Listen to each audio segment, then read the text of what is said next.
اللہ تعالیٰ نے ہم پر یہ فضل فرمایا ہے کہ ہمیں اللہ نے عظمتوں والے محبوب عطا فرمائے۔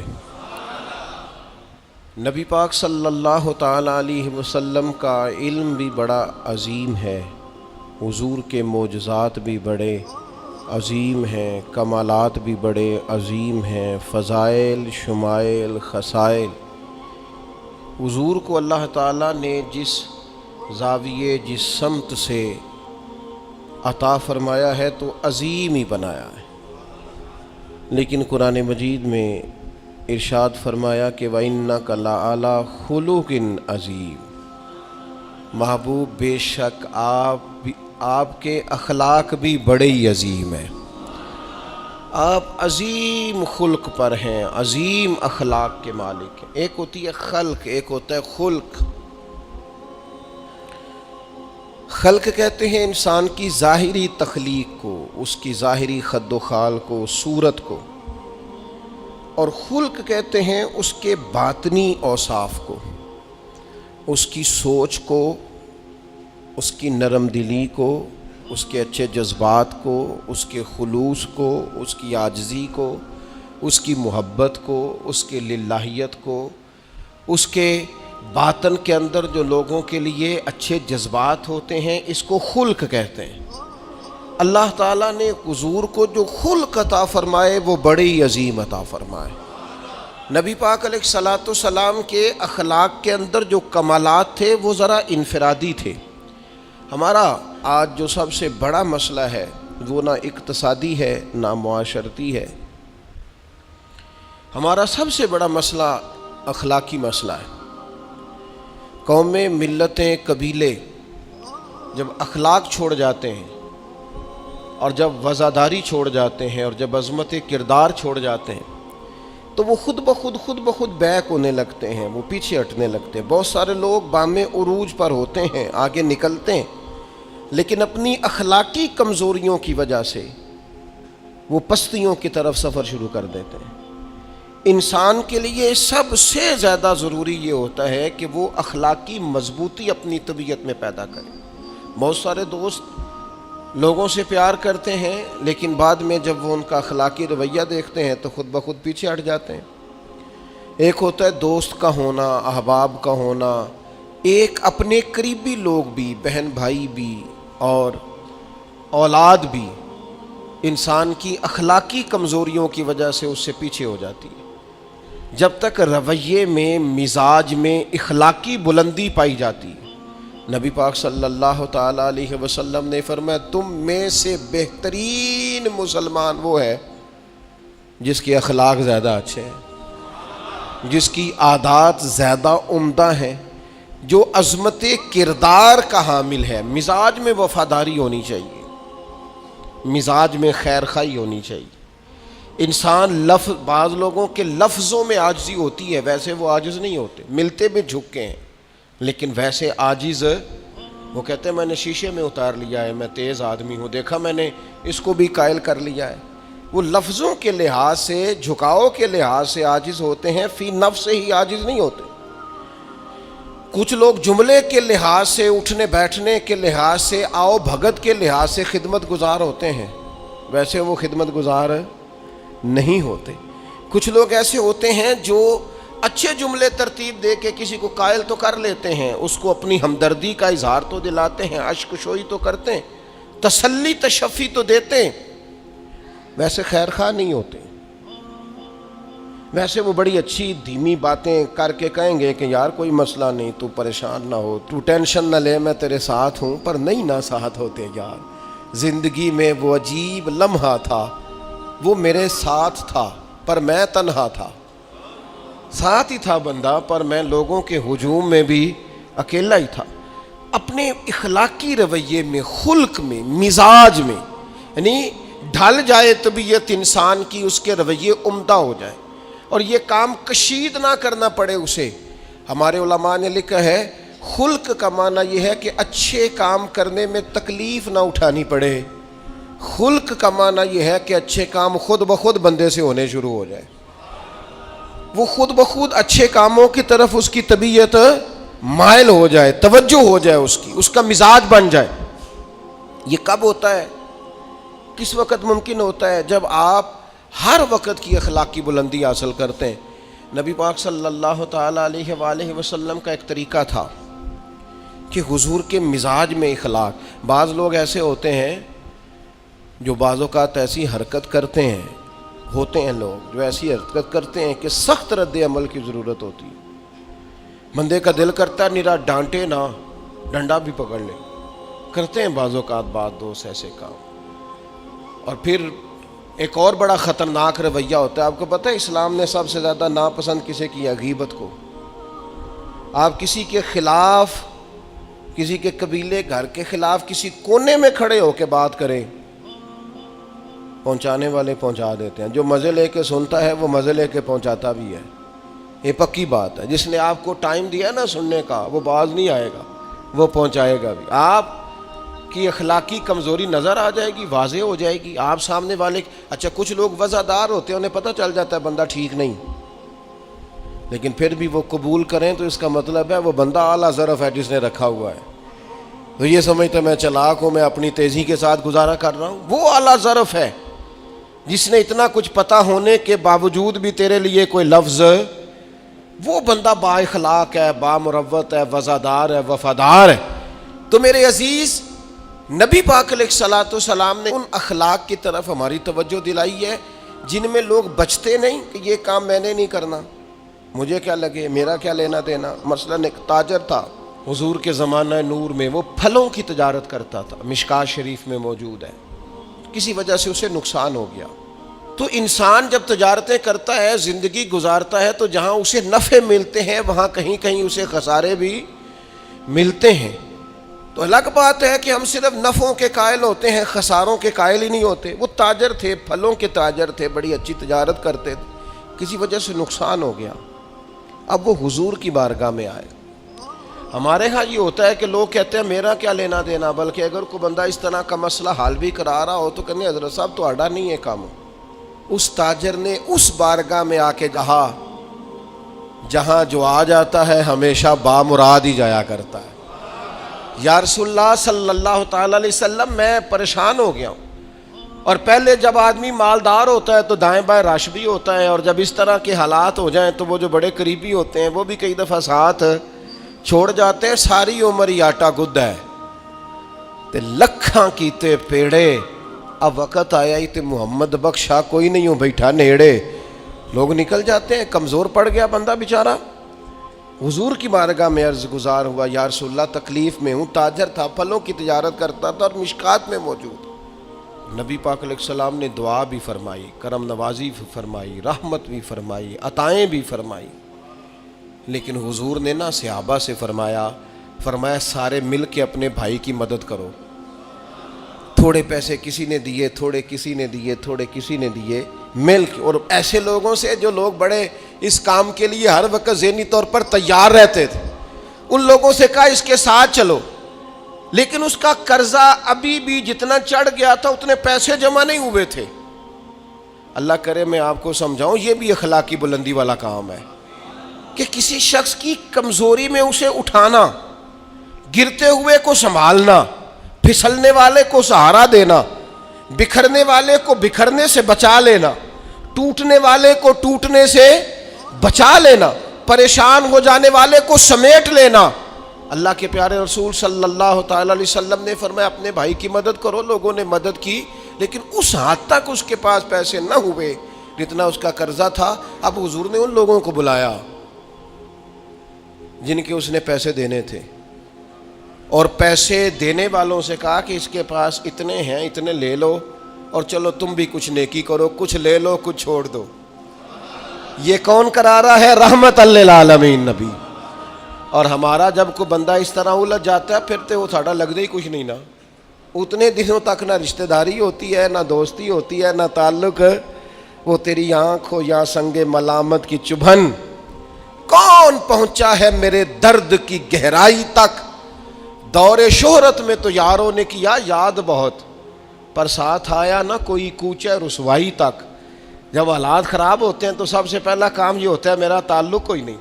اور جب ٹھیک ہوتے ہیں تو پھر بڑی لمبی رشتہ داری نکلتی ہے، اوہ ہو کہتے ہیں وہ بڑی دور کے میرے قریبی تعلقات ہیں، وہ بڑا دور کا رشتہ ہے اور میرا بڑا قریبی لین دین ہے. تو بڑی عمدگی سے لوگ بڑی دور شہرت میں تو یاروں نے کیا یاد بہت، پر ساتھ آیا نہ کوئی کوچائے رسوائی تک. جو عرض کرنے جا رہا ہوں اس پر آپ نے زیادہ غور کرنی ہے کہ اگر کوئی آدمی گر رہا ہو تو گرتی دیوار کو دھکا نہیں دینا، اسے سنبھالنا ہے. اس شخص کو وہ یار حالات ہو جاتے ہیں اوپر نیچے، انسان کمزور پڑ جاتے ہیں. راہ چلتے چلتے کئی دفعہ گاڑی کا صرف پیٹرول ہی ختم نہیں ہوتا، جو مفت میں پانی ملتا ہے کئی جگہوں پہ وہ بھی ختم ہو جاتا ہے، اور قریب قریب اس کی بھی کوئی شناخت نہیں ہوتی. کئی دفعہ صرف اور صرف پیٹرول کا مسئلہ ہی نہیں ہوتا، وہ جو 20 روپے میں ہوا ٹائر میں بھری جاتی ہے کئی جگہوں پہ وہ بھی نہیں ملتی. تو تسلی کے لیے اخلاقی رویہ یہ ہونا چاہیے کہ اگر کوئی بندہ کہیں کمزور پڑ رہا ہے، گر رہا ہے، تو اس کی اس کمزوری پر اسے تھاما جائے، اس کی حوصلہ افزائی کی جائے، تسلی دی جائے. لیکن ہمارا یہ ماحول نہیں ہوتا. میں اکثر کہتا ہوں دوستوں سے کہ جو آدمی اپنے گھر کی تیسری منزل شروع کرتا ہے نا، تیسرا لینٹر ڈالتا ہے، اسے سارے جا کے بھائیا کو کم ہو جاتے دسی بھائی ہونے کیوں دسنا ہے، مالدار آدمی ہے تیسرا لینٹر ڈال رہا ہے. لیکن وہ بیچارہ غریب آدمی جو بالے ڈال رہا ہے اور لکڑی کی چھت ڈال رہا ہے، وہ اگر کسی سے جا کے کہتا ہے نا تھوڑی امداد کرا دے میرا کام رک گیا، تو کہتے ہیں آپ نے پہلے بتانا تھا. اب تو نہیں نا، مطلب وہ تو بڑی پرانی بات تھی، وہ تو میں نے بانٹ دیا، رمضان میں بڑا کر دیا، فلانی جگہ بڑا. یہ لہجہ درست، یہ اخلاقی رویہ نہیں. درد دل اور چیز کا نام ہے، خیر خائی اور چیز کا نام ہے. وہ کسی نے کہا تھا کہ پلا کر گرانا تو سب کو آتا ہے، مزہ تو تب ہے کہ گرتوں کو تھام لے ساکی. کوئی گر رہا ہو اس کا بازو پکڑنا، اس میں مزہ ہے، اس میں لطافت ہے، اس میں حسن ہے. اور ایک دوسرا اخلاقی رویہ جس کی بہت زیادہ ضرورت ہے، جو ہمارے زیادہ ساتھ ہوتے ہیں نا، غلطیاں بھی انہوں نے ہی کرنی ہوتی ہیں. جو آپ کے ساتھ نہیں انہیں آپ کو معاف بھی نہیں کرنا پڑتا. معاف کسے کرنا پڑتا ہے؟ جو اپنے معاف کسے کرنا پڑتا ہے؟ اپنے خادم کو. اگر آپ آفیسر ہیں تو اپنے ملازم کو. معاف کسے کرنا پڑتا ہے؟ اپنے بہن بھائیوں کو، رشتہ داروں کو، اہل خانہ کو. معاف کسے کرنا پڑتا ہے؟ اپنے شاگردوں کو، ارادت مندوں کو، دوست احباب کو. اپنوں کو معاف کرنا ہوتا ہے. کسی کے ساتھ آپ کا کئی دفعہ دوست آ جاتے ہیں، میں عمرے پہ جا رہا ہوں، کوئی غلطی ہوئی تو معاف کر دینا، تو میں کہتا ہوں مجھ سے آپ کیا معافی مانگیں گے، آپ ادب سے مل کے چلے جاتے ہیں. جن کے ساتھ آپ کا اٹھنا بیٹھنا ہے ان سے معافی مانگیں. جو زیادہ قریب رہیں گے غلطیاں بھی تو وہی کریں گے نا، جو روز مانتے ہیں، کسی وقت سستی بھی دکھاتے ہیں. تو معاف تو کرنا ہوتا ہے اپنوں کو. ایک خاص بات کروں آپ سے، بیٹیوں کو معاف نہیں کرنا پڑتا، معاف بہو کو کرنا پڑتا ہے. کر کے تو دیکھو نا یار. ایک معیار ہے بیٹی کے لیے، وہ بیاہ کے کسی جگہ گئی ہے، اس کی شکایت آئی ہے، تو ہمارا جواب یہ ہے کہ ابھی بچی ہے، سیکھتے سیکھتے سیکھ جائے گی. یہ جواب بنائیں بہو کے لیے. اگر وہ غلطی کرے، اس کی ساس شکایت کرے، اس کا خامن شکایت کرے، تو یہ بہو کے لیے بولیں کہ ابھی بچی ہے، سیکھتے سیکھتے. یہ بہو کے لیے بات کریں کہ بچی ہے، سیکھتے سیکھتے. یہ بہو کے لیے ضرورت ہے اس کی. بیٹی کے لیے تو اس کی ضرورت، بیٹی غلطی کرے تو اس کے وکیل بن جاتے ہیں. ساری زندگی ساس سسر اپنی بیٹی کے وکیل رہتے ہیں اور اپنی بہو کے جج بنے رہتے ہیں. اس کے لیے فیصلے سناتے ہو، اس کی وکالت کرتے ہو. یہ بیٹی نہیں کسی کی، اس کے جج بن گئے ہو، اس کے حق میں فیصلوں کا اعلان ہے، اس کے لیے وکالتوں کا اعلان ہے. چھ معنی دار. مسلمان کا یہ اخلاقی رویہ نہیں ہوتا. نبی پاک علیہ الصلوۃ والسلام نے ہمیں سبق دیا ہے، جو قریب رہنے والے ہیں انہیں ہی تو معاف کرنا ہے، دوسرے کو تو معاف کرنا ہی نہیں پڑتا. اپنوں کو ہی تو معافی کی ضرورت ہوتی ہے، چونکہ اپنوں نے ساتھ رہنا ہے. حضرت انس بن مالک رضی اللہ تعالیٰ عنہ یہ بڑے خوش نصیب خوش بخت انسان ہیں. کہتے ہیں میری اماں خود مجھے حضور کی بارگاہ میں چھوڑ گئی تھی کہ یا رسول اللہ یہ آپ کی خدمت کرے گا. کہتے ہیں میں نے 10 سال حضور کی نوکری کی ہے، نبی پاک نے کبھی اوف بھی نہیں کہا.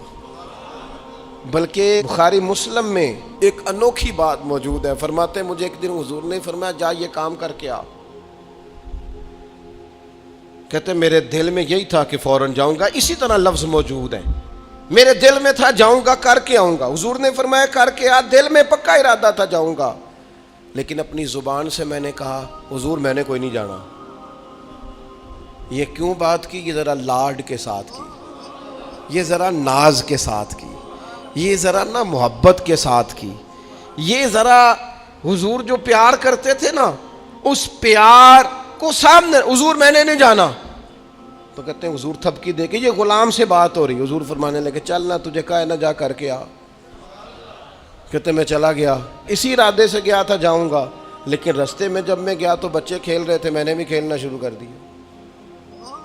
کھیل رہا ہوں دیر ہو گئی. حضور نے بھیجا تھا کسی کام. اب جب زیادہ دیر ہوئی تو کریم گھر سے نکلے, اور جب حضور نے مجھے دور سے دیکھا اور مجھے کریم کے آنے کا پتہ چلا تو اب میں ڈرا. اب میرا انداز بڑا جدا گانا ہو گیا چونکہ حضور نے بھیجا تھا. یہ تو خادم کی بات ہے نا. اے سچی گل دسیا جی اپنا منڈا بھی کدے نہ جائے تے وہ تینوں میں کلیا سی, تو گیا کیوں نہیں؟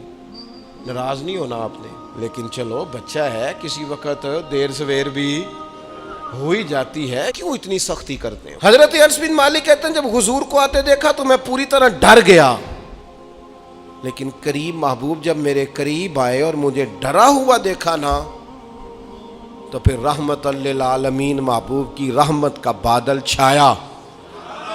اور جب حضور مجھے دیکھ کے ہنسے نا بس وہ ہنس گئے اور میرا کام بن گیا.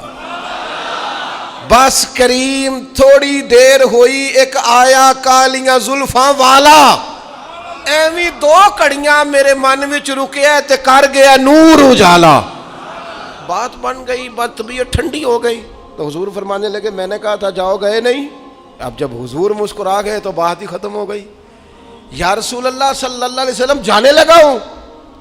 تو حضور نے پھر شروع سے بات شروع کر دی. حضور جانے لگا ہوں. فرمایا جا دوڑ کے آ, پھر جو کہا تھا وہ کر کے آ.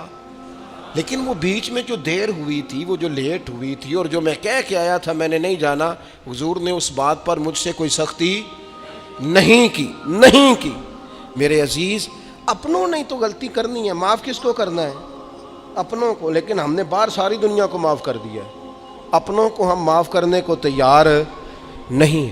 اپنوں کو معاف کرنا ہے, اپنوں سے درگزر. اور پھر آپ اگر کوئی دینی تعارف رکھتے ہیں, آپ نمازی ہیں, آپ حاجی صاحب ہیں, آپ بزرگ ہیں, آپ شیخ ہیں, تو پھر تو آپ کے اخلاق میں اور زیادہ وسعت ہونی چاہیے.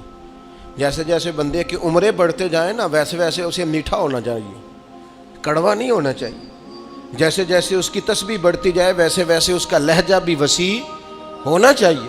اس کے مزاج کے اندر دینی اگر آپ تعارف رکھتے ہیں تو پھر تو آپ کو, میں آپ سے عرض کروں, میں کئی دفعہ دوستوں سے شکوہ کرتا ہوں, میں کہتا ہوں یار ہم تو جو کہنا چاہتے ہیں وہ بھی نہیں کہہ سکتے.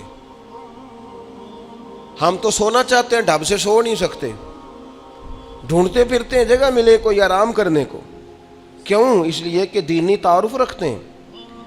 آپ نے وہ دعویٰ ہی نہیں کرنا تھا, یہاں تے چٹی چادر لا دے نا کڑیے تے پین فقیراں دی لوئی, چٹی چادر تے پھر داغ لگیندا ہی تے لوئی نو داغ نہ کوئی. جب آپ کا دعویٰ ہے کہ ہم نے کام کرنا ہے اور بڑی اوپر والی سطح پہ کرنا ہے تو پھر آپ آرام ڈھونڈتے پھریں, پھر آپ قرار ڈھونڈتے پھریں. تو یہ تو دو باتیں ہو گئی. ایک بات کرنی پڑے گی, دینی تعارف رکھنے والے آدمی نے اگر اس نے دین سکھانا ہے اپنے بچوں کو, اپنے گھر والوں کو, تو حسن اخلاق سے سکھائے گا. وہ اگر ڈنڈا پکڑ لے ہر وقت, سختی بھی کریں جہاں ضرورت ہو, لیکن اگر اس کا لہجہ ہی ہمیشہ کے لیے تلخ ہو جائے گا تو وہ کبھی بھی دین سکھانے میں کامیاب. انسان بہت سارے دینی غلطیاں کرتے ہیں. میں بہت سارے لوگوں کو دیکھتا ہوں وہ اس طرح تنقید کر رہے ہوتے ہیں جیسے انہوں نے پہلے اسے پورا درس نظامی پڑھایا ہے, اصول پڑھائے ہیں, تو اب غلطی کر رہا ہے تو تنقید کر رہے ہیں. بھئی عام آدمی ہے, اس سے غلطی ہوگی. بڑی اہم بات بھی, بہت بڑا آدمی بنیادی بات سے بھی کسی وقت ناآشنا ہو سکتا ہے, لیکن آپ کے لہجے میں سختی ہے, آپ بات کرتے ہیں تو تلخ کرتے ہیں, آپ سے کوئی دینی کلام کیا جاتا ہے تو آپ سخت ہیں. دینی لوگوں کو چاہیے کہ وہ دین سکھائیں تو اس میں بہت زیادہ اخلاق کا خیال رکھیں. غلطیاں کریں گے لوگ. اگر آپ عالم ہیں اور آپ کے پاس کوئی دینی معلومات ہیں تو پھر آپ کو اس کی خوبصورتی کا بھی پتہ ہونا چاہیے آپ نے. حضرت معاویہ بن حکم رضی اللہ تعالیٰ عنہ کہتے ہیں میں نے حضور کی مسجد شریف میں نماز پڑھی تو ایک شخص کو نا چھینک آئی, یہ بھی بخاری مسلم میں موجود, تو میں نے نماز میں کہہ دیا یرحمک اللہ, یہ چھینک آنے کا جواب ہوتا ہے, میں نے یہ نماز میں ہی کہہ دیا. تو بہت سارے لوگ مجھے گھورنے لگ گئے, کچھ نے اپنے ہاتھ بھی مارے زانوں پر کہ یہ کیا کر رہے ہو, نماز میں بول رہے ہو. فرماتے ہیں نماز مکمل ہوئی اور یہ لفظ ہیں حضرت معاویہ بن حکم رضی اللہ تعالیٰ عنہ کے, فرمانے لگے قسم اللہ کی میں نے حضور سے بہتر سمجھانے والا نہ پہلے کبھی دیکھا ہے نہ بعد میں کبھی دیکھا. فرماتے ہیں نہ حضور نے مجھے مارا نہ ڈانٹا, بلکہ جس طرح ایک بچے کو گویا ٹریٹ کیا جاتا ہے, سمجھایا جاتا ہے. حضور فرمانے لگے اللہ کے بندے نماز میں کوئی اور بات نہیں کرنی چاہیے, صرف اللہ کی تسبیح پڑھنی چاہیے, اس کے اسماء کا ذکر کرنا چاہیے یا قرآن پاک پڑھنا چاہیے. نماز میں کوئی اور کلام کرنے کی اجازت نہیں ہے.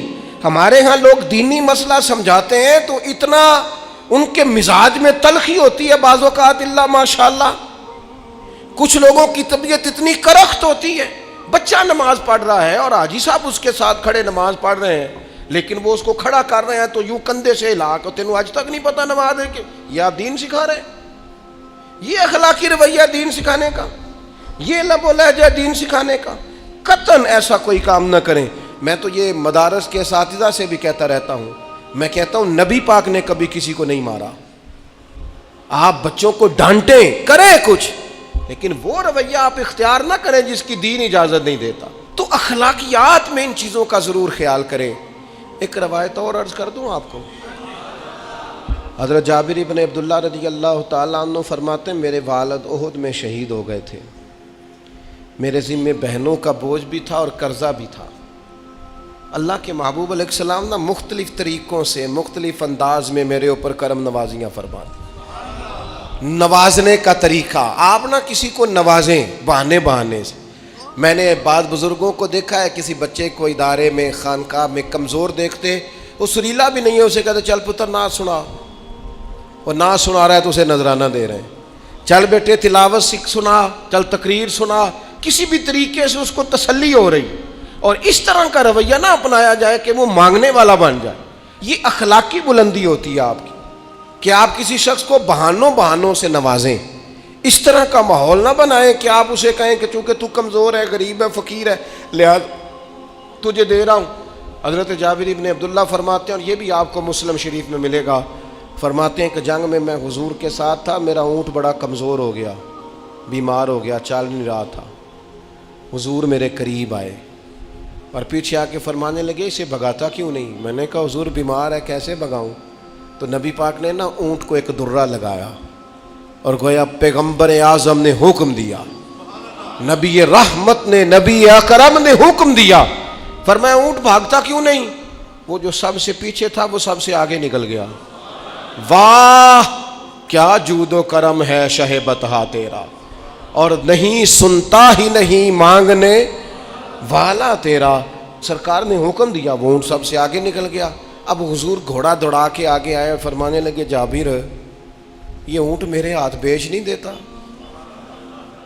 وہ بیمار تھا, حضور کے حکم سے بھاگا ہے, فرمایا بیچ نہیں دیتا. کہا نہیں یا رسول اللہ ویسے ہی رکھ لیں. فرمایا نہیں میں پیسے دوں گا. یا رسول اللہ آپ کا یہ ہے. فرمایا نہیں آپ قیمت بتائیں. حضور ٹھیک ہے اتنے کا اونٹ ہے, میں مدینہ طیبہ جا کے آپ کی خدمت میں پیش کر دوں گا. حضرت جابر ابن عبداللہ فرماتے ہیں حضور نے مجھ سے اونٹ خریدا,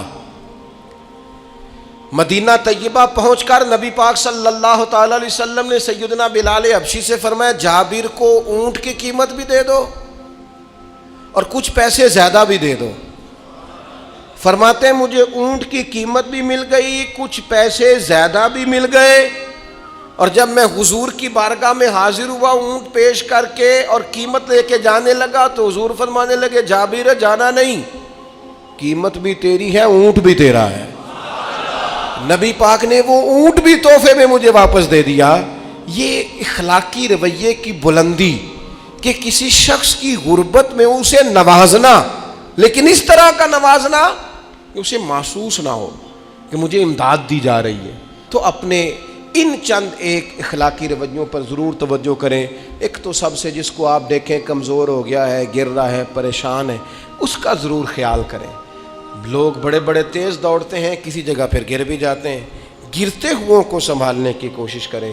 دوسری گزارش یہ کی ہے میرے عزیز، جو ہمارے قریبی لوگ ہیں انہیں تو ہم نے معاف کرنا ہے، اپنوں کو ہی تو ضرورت ہوتی ہے کہ درگزر کر کے اپنے ساتھ رکھا جائے، پیار کر کے اپنے قریب کیا جائے۔ اور تیسری گزارش یہ ہے کہ اگر آپ کسی کو دینی پیغام دینا چاہتے ہیں تو نہایت محبت کے ساتھ، نہایت خلوص کے ساتھ دینی مسئلہ آپ کسی کو بھی بتائیں تو اسے چھوٹا بچہ سمجھ کر آپ ڈیل کریں، شدت نہ اختیار کریں دین بتانے میں، وہ لہجہ اختیار نہ کریں جس لہجے میں محسوس ہو کہ آپ خود بااخلاق نہیں ہیں تو آپ کسی کو کیا سمجھائیں گے۔ اور چوتھی گزارش یہ کی ہے جب کسی کی مدد کریں اسے رسوا کر کے نہیں، کسی کی پھیلی جھولی دیکھ کر خوش ہو کے نہیں، بلکہ آپ اعزاز بھی اس شخص کو عطا کریں اور رویہ اس طرح کا اختیار کریں جس میں محسوس ہو کہ اس کی عزت نفس مجروح نہیں ہوئی۔ ان چیزوں کو پیش نظر رکھ کے جب اخلاقی بلندی ہم حاصل کریں گے نا، ایک میں اور بات بڑی ضروری آپ کی خدمت میں عرض کروں، جو آدمی بھی اپنے آپ کو بڑا سمجھتا ہے، وہ مالی طور پہ بڑا ہے، علمی طور پر بڑا ہے، عہدے کے طور پہ بڑا ہے، قبیلے کے طور پہ بڑا ہے، خاندان میں بڑا ہے، وہ کسی بھی مقام پر کسی بھی انداز میں بڑا ہے، اللہ نے فضل کیا وہ بڑا ہو گیا، اسے سمجھ آ گئی ہے کہ کچھ لوگ میری بات سنتے ہیں، میرا فیصلہ مانتے ہیں، تو وہ اچھی طرح سمجھ لے کہ اگر وہ اللہ کے فضل سے اسے کوئی موقع مل گیا بڑا ہونے کا تو وہ اپنے اخلاق کو بڑا کرے، پھر اپنے کردار کو بڑا کرے، پھر اپنے حوصلے کو، ظرف کو اور اپنے ذہن کو بڑا کرے، اس لیے کہ آپ اپنے کردار کی اور حوصلے کی بنیاد پر بڑے بنیں گے۔ صرف یہ کہ 2-3 آپ کے نام کے ساتھ القابات لگ جائیں اور چند لوگ آپ کو سلوٹ کرنے لگ جائیں، اس سے نہیں پتہ چلے گا کہ آپ بڑے ہیں۔ کردار و عمل سے خوشبو آئے گی تو پتہ چلے گا آپ کتنے بڑے ہیں۔ اللہ تعالی ہمیں سمجھنے کی توفیق عطا فرمائے۔